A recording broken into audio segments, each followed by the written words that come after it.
एक बार की बात है, एक खतरनाक जंगल में एक गोल्डन लायन रहता था। उसके 3 बच्चे थे, सोनू, मोनू और गुड्डू। सोनू बहुत ही सुंदर था। वह बिल्कुल दूध की तरह सफ़ेद रंग का था और वह बहुत ही समझदार था। उस जंगल में बहुत ही खतरनाक जानवर रहते थे, जैसे वहाँ पर बड़े बड़े डायनासोर थे और बड़े अजगर, सांप आदि भी उस जंगल में रहते थे। जंगल में घूमना खतरे से खाली नहीं था। एक दिन गोल्डन लायन और उसके तीनों बच्चे अपनी गुफा के बाहर खड़े बातें कर रहे थे। गुड्डू बोलता है, पिताजी, मैं चाहता हूँ कि अब हम पूरा जंगल घूमें। अब हम बड़े हो रहे हैं। सोनू बोलता है, नहीं गुड्डू, जंगल में बहुत ही खतरनाक जानवर रहते हैं और अभी हम इतने बड़े नहीं हुए कि उनका सामना कर पाए। अरे, हम इस जंगल के राजा के बेटे हैं, हमें कैसा डर? हमें नुकसान पहुंचाने की किसकी हिम्मत हो सकती है? नहीं गुड्डू, भले ही हम जंगल के राजा के बेटे हैं, लेकिन जंगल का राजा होने के कारण पिताजी के दोस्त होने के साथ साथ बहुत सारे दुश्मन भी हैं। क्या पता कब कौन दुश्मन हम पर हमला कर दे।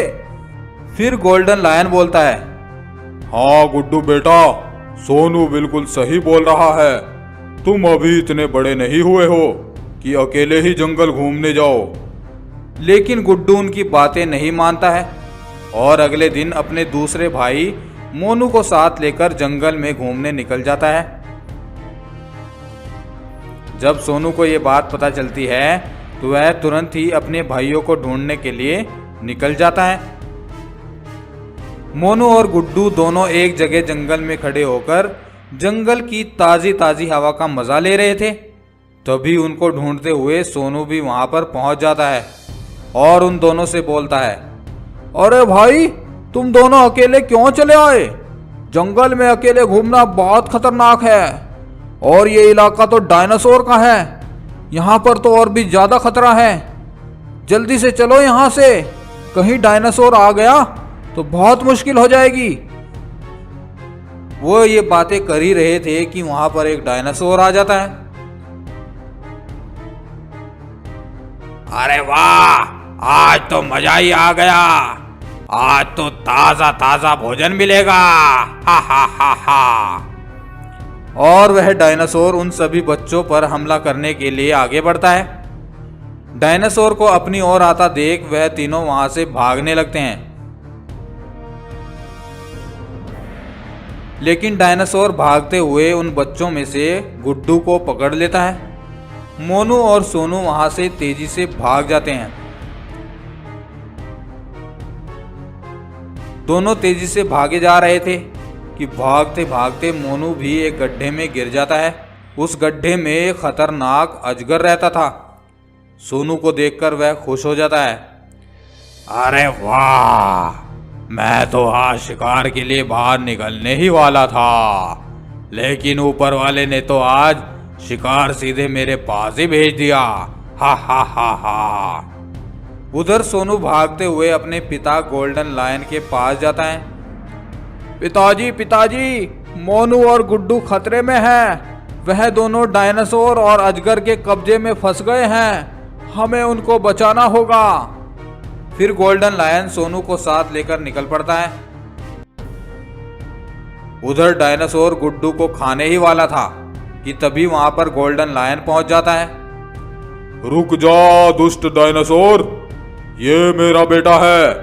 तुम्हारी हिम्मत कैसे हुई मेरे बेटे का शिकार करने की? अब मैं तुम्हें जिंदा नहीं छोड़ूंगा। डायनासोर बोलता है, हा हा हा हा हा, क्या बात है, आज तो ऊपर वाला मेरे ऊपर कुछ ज्यादा ही मेहरबान है। आओ, आज मैं तुम्हारे पूरे परिवार को ही खत्म किए देता हूँ। फिर डायनासोर और गोल्डन लायन में लड़ाई होने लगती है। गोल्डन लायन उस डायनासोर को कुछ ही देर में मार डालता है। पिताजी, अब हमें जल्दी से मोनू को बचाना चाहिए। फिर वह तीनों मोनू को बचाने के लिए उस अजगर के पास पहुंच जाते हैं। फिर गोल्डन लायन उस अजगर को भी मार डालता है। मोनू को बचा लेता है। फिर मोनू और गुड्डू सोनू और अपने पिताजी से माफ़ी मांगते हैं। हमें माफ़ कर दो भाई, हमने तुम्हारी बात नहीं मानी। आज के बाद हम कभी भी ऐसे बिना बताए नहीं जाएंगे। फिर वह चारों उस जंगल में मज़े से रहने लगते हैं। दोस्तों, आपको ये कहानी कैसी लगी कमेंट करके ज़रूर बताएं और वीडियो को लाइक और शेयर ज़रूर कर दें और चैनल को सब्सक्राइब करके बेल आइकन को ज़रूर प्रेस कर दें। Thank you. जंगल का राजा था एक डायनासोर। वह डायनासोर बड़ा ही शक्तिशाली था और जहाँ वह रहता था वहीं पर एक तालाब था। उस तालाब से कोई और जानवर पानी नहीं पी सकता था। जो कोई भी उस तालाब से पानी पीने की कोशिश करता वह डायनासोर उसको मार डालता। उसी जंगल में एक बड़ा सा सांप भी रहता था। उस सांप के कई सारे दोस्त थे। वह अपने दोस्तों के साथ मस्ती में खुश रहता था।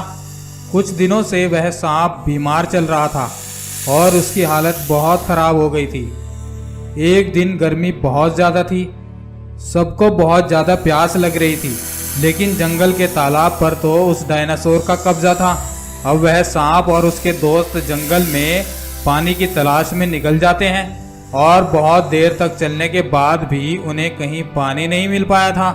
सांप बीमारी के कारण पहले से ही कमज़ोर था और अब गर्मी और प्यास की वजह से उससे चला भी नहीं जा रहा था। वह अपने दोस्तों से बोला, सुनो प्यारे दोस्तों, मुझसे अब बिल्कुल भी नहीं चला जा रहा है। ऐसा करो, तुम लोग जाओ और अगर तुम्हें कहीं पर पानी मिले तो मेरे लिए भी लेते आना। वह सब दोस्त सांप को वहाँ छोड़कर आगे बढ़ गए। अब वह सांप वहीं आसपास पानी की तलाश करने लगा। उसे बहुत जोरों की प्यास लगी थी और वह भगवान से पानी के लिए प्रार्थना करने लगा। तभी एक चमत्कार हुआ और उसके बिल्कुल सामने ही एक छोटा सा पानी का तालाब नजर आया। उस तालाब का पानी सुनहरे रंग का था। अरे ये तालाब यहाँ अचानक कैसे आ गया? अभी तो यहाँ कुछ भी नहीं था। लेकिन सांप को बहुत प्यास लगी थी और वह बिना कुछ सोचे उस तालाब से पानी पीने लगता है। जैसे ही वह पानी पीकर वहाँ से हटता है तो देखता है कि उसका शरीर सुनहरे रंग का हो चुका है और उसकी सारी कमजोरी भी अब जाती रही थी। वह खुश होने लगता है। अरे वाह, ये कैसा पानी था? मेरा शरीर भी सोने का हो गया और बीमारी की वजह से जो कमजोरी थी वो भी अब नहीं रही। लगता है ये पानी जादुई पानी है। अब वह अपने दोस्तों को जंगल में ढूंढने लगता है। कुछ देर ढूंढने के बाद उसको अपने दोस्त मिल जाते हैं। वह अपने दोस्तों से पूछता है, अरे दोस्तों, क्या तुम्हें कहीं से पानी मिला? नहीं दोस्त, हमें कहीं भी पानी नहीं मिला। अब तो प्यास के मारे बुरा हाल हो गया है। दोस्तों, मुझे एक जादुई तालाब मिला है जिसका पानी सुनहरे रंग का है और देखो, उस पानी को पीकर मेरा रंग भी सुनहरा हो गया है और अब मेरी सारी कमजोरी भी चली गई है। और सबसे अच्छी बात तो ये है कि तब से मुझे प्यास भी नहीं लगी है। उसकी सारी बातें वह डायनासोर और उसकी मंत्री लोमड़ी छुपकर सुन रहे थे। लोमड़ी डायनासोर से बोली, महाराज, ये क्या? आप इस जंगल के राजा हैं और आपके रहते कोई और ऐसी शक्तियों का मालिक बन बैठा है। महाराज, आपको सबसे पहले ये शक्तियां मिलनी चाहिए थी। कहीं ऐसा ना हो कि ये सारे जानवर सुनहरे रंग के बन जाए और आपको राजा के पद से हटा दें। जाइए और उस सांप से उस तालाब का पता पूछिए। अब डायनासोर उनके पास जाता है और सांप से बोलता है, अरे सांप, मुझे भी उस तालाब से पानी पीना है। सबसे पहले मुझे उसके बारे में बताओ। महाराज, आपके पास तो पहले से अपना तालाब है और आप उस तालाब से किसी और को पानी पीने नहीं देते हैं। अब आप हमसे उस तालाब को भी छीनना चाहते हैं। मुझसे बहस मत करो, मुझे ही सबसे पहले उस तालाब का पानी पीना है। नहीं महाराज, मेरे दोस्त बहुत प्यासे हैं, पहले वो सब पानी पिएंगे। तुम ऐसे नहीं मानोगे। और फिर वह डायनासोर सांप पर हमला करने के लिए आगे बढ़ता है, लेकिन सांप वहां से गायब हो जाता है और डायनासोर के पीछे प्रकट हो जाता है। ऐसे ही जब भी डायनासोर उस सांप पर हमला करने की कोशिश करता, वह सांप गायब होकर दूसरी जगह प्रकट हो जाता। जब डायनासोर परेशान हो जाता है तो बोलता है, अब मैं तुम्हारे दोस्तों को मार डालूंगा। तुम ही तो गायब हो सकते हो, तुम्हारे दोस्त तो गायब नहीं हो सकते हैं। अब सांप डर जाता है। नहीं नहीं महाराज, ऐसा मत करें, मेरे दोस्तों को मत मारिए। पहले आप ही तालाब से पानी पी लीजिए, मेरे दोस्त बाद में पानी पी लेंगे। अब आए ना लाइन पर। फिर वह सांप डायनासोर को उस तालाब पर लेकर चला जाता है। जब वह डायनासोर सुनहरे पानी को देखता है तो तुरंत ही पानी पीने के लिए आगे बढ़ जाता है और पानी पीने लगता है। पानी पीते ही वह सुनहरे रंग में बदल जाता है। लेकिन ये क्या, वह डायनासोर अब चल नहीं पा रहा था, वह तो पत्थर का बन गया था। तभी वहां उस तालाब की देवी प्रकट होती है और बोलती है, इस तालाब से पानी केवल वही पी सकता है जिसे सच में प्यास लगी हो। लालच की वजह से पानी पीने वाले ऐसे ही पत्थर में बदल जाते हैं। तुम सब पानी पी सकते हो क्योंकि तुम्हें वास्तव में प्यास लगी है। और फिर उस सांप के सभी दोस्त वहां से पानी पीते हैं और सुनहरे रंग में बदल जाते हैं। तो देखा दोस्तों आपने, लालच करना कितना खतरनाक होता है। इसलिए कहा है कि लालच बुरी बला होती है।